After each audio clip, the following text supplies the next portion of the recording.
Olá pessoal, então esse vídeo é uma demonstração de como Thomson chegou na expressão para a razão entre a carga e a massa do elétron. Então eu já deixei toda a demonstração aqui, né? Então essa aqui, ó, a expressão que eu estou circulando em vermelho, é a expressão que a gente quer obter e que dá a razão entre carga e massa do elétron. Basicamente, a ideia que a gente está comentando aqui, vai olhar, que foi o que o Thomson fez, foi pensar num tubo de raios catódicos, e aí eu tenho um cátodo, que nada mais é do que um filamento, e um ânodo com uma diferença de potencial. Essa diferença de potencial, né, pelo cátodo eu passo uma longa corrente, e aqui eu tenho uma diferença de potencial muito alta, né? A diferença de potencial, por exemplo, na tomada, 110 volts, 220. Aqui eu tenho coisas né, que podem chegar a 50 mil, 30 mil, 100 mil volts.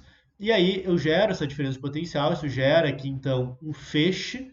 O tubo ele é feito com vácuo, né, o gás rarefeito, e eu posso deixar aqui uma pequena fenda, né, um orifício por onde esse feixe vai passar. Então nessa segunda região aqui, ele já não está mais acelerado, está com MRU.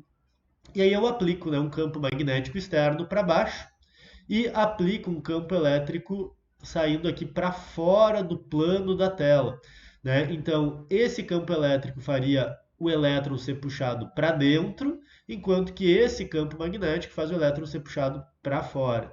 E aí eu tenho então a força de Lorentz, tenho força magnética, força elétrica. Se eu ajusto os campos para que o elétron siga em linha reta, então eu tenho que a força resultante é zero, então deve ter uma igualdade entre a força elétrica e a força magnética. Corto a carga e isolo aqui a velocidade. Então eu sei a velocidade do elétron ao longo do eixo x e ela é dada pelos campos magnético e elétrico, que eu determino experimentalmente, sou eu quem controlo isso. Então eu sei esses valores, então eu sei a velocidade do elétron. Fiz esse experimento, sei a velocidade do elétron. Faço a segunda parte do experimento, que é ter um campo elétrico para baixo, somente o campo elétrico, não tem mais campo magnético nenhum. E isso faz com que o feixe tenha uma deflexão para cima, aqui tendo um certo y, uma certa altura para cima. O que eu posso tratar aqui? A força que está aplicada no elétron é a força elétrica.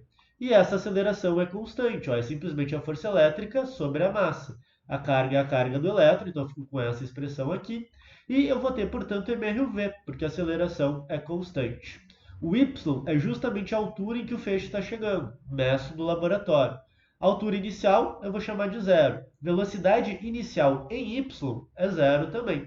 Então eu tenho aqui simplesmente, né, uma equação parecida com a equação da queda livre, onde eu tenho a aceleração, que eu tenho aqui, e sobre m, daí eu boto 2 também, e o tempo ao quadrado. Mas quem que é o tempo? É a distância percorrida pela velocidade horizontal. Então é L, que é o tamanho do tubo, dividido pela velocidade horizontal que eu já obtive aqui.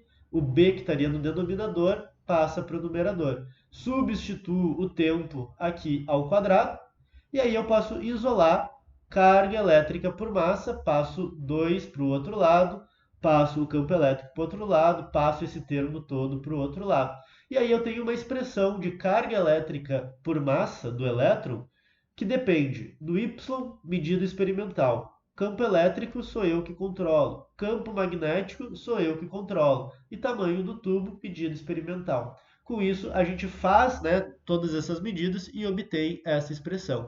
Então vejam que Thomson, usando força elétrica, força magnética, isso são conteúdos de terceiro ano do ensino médio, MRU e MRV, conteúdos de primeiro ano do ensino médio, consegue chegar nessa razão entre carga e massa por elétron e, muito devidamente, ganha o prêmio Nobel por isso. Até a próxima.